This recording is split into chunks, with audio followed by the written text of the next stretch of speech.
उत्तर प्रदेश के मेरठ के सौरभ हत्याकांड के बाद एक कई ऐसी बर्बर हत्याएं सामने आ चुकी है। अब हरियाणा के रोहतक में भी ऐसा ही मामला सामने आया है।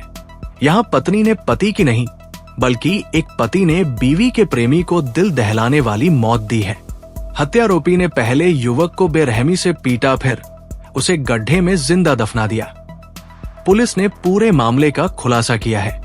बाबा मस्तनाथ यूनिवर्सिटी के फिजियोथेरेपिस्ट जगदीप हत्याकांड का खुलासा गांव में शुरू हुई महज एक चर्चा के चलते हो सका। दरअसल पैंतावास गांव में करीब 20 दिन पहले कहीं से चर्चा उठी कि रोहतक के किसी युवक को अगवा कर जिंदा दफन किया गया है।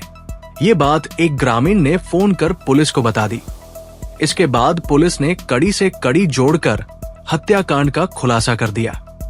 एसपी वाईवीआर शशि शेखर ने मंगलवार को जगदीप हत्याकांड का खुलासा किया। बताया कि कुछ दिन पहले सीआईए एक के एसआई विनोद कुमार के पास सूचना आई कि रोहतक से एक युवक का अपहरण किया गया है।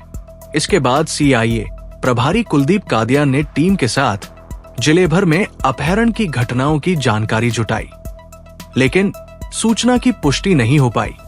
2 दिन बाद एक व्यक्ति ने फोन पर सूचना दी कि करीब 2.5 माह पहले रोहतक से अगवा एक युवक की हत्या कर उसका शव चरखी दादरी जिले के पैंतावास गांव में दबाया गया है।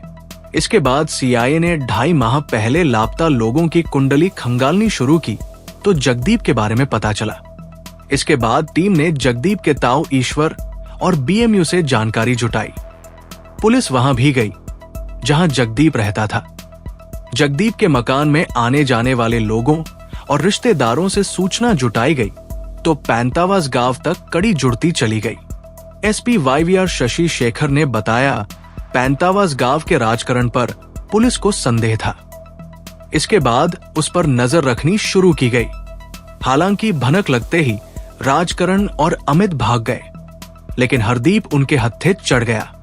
हरदीप को हिरासत में लेकर पूछताछ की तो उसने जगदीप से मारपीट की बात कबूली और कहा वो मारपीट के बाद गांव के बाहर ही उनको छोड़कर चला गया था।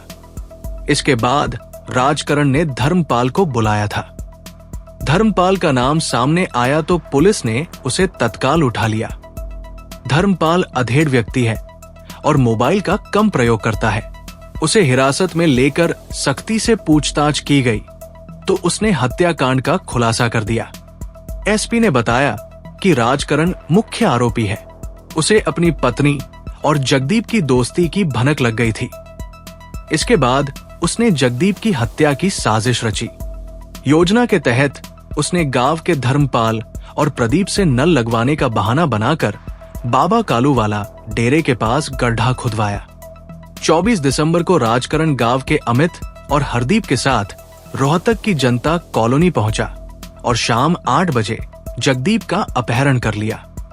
अगवा करने के बाद कार में जगदीप के हाथ बांधे और गांव के जंगल तक बुरी तरह पीटते हुए ले गए। एसपी ने बताया, गांव में पहुंचने के बाद भी जगदीप की बुरी तरह पिटाई की गई। इस दौरान हरदीप ने हत्या कर शव दबाने से इनकार कर दिया तो राजकरण ने गांव के धर्मपाल को बुलाया। हालांकि जब तक वो आया तब तक राजकरण की पिटाई से जगदीप निढाल हो चुका था। धर्मपाल के आने के बाद राजकरण और अमित ने जगदीप को जिंदा ही गड्ढे में दबा दिया।